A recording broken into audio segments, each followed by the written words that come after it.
Hi everyone, my name is Judy and welcome back to my channel. In this Learning the Cebuano Dialect episode, I am going to teach you how to say where is the toilet, where is the market in Cebuano dialect.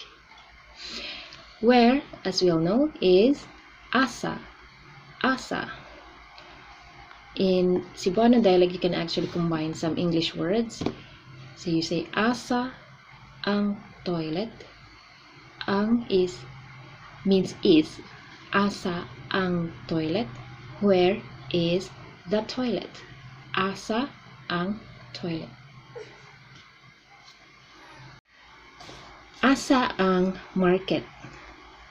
Asa ang market. So that's where is the market?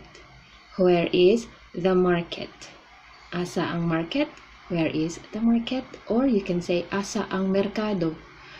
Mercado is actually is a Spanish word of market. Asa ang mercado? Where is the market? Okay. Alright guys, so yeah, don't forget to subscribe, and I hope to see you again in the next episode of my Learning How to Speak in Cebuano series. Bye bye.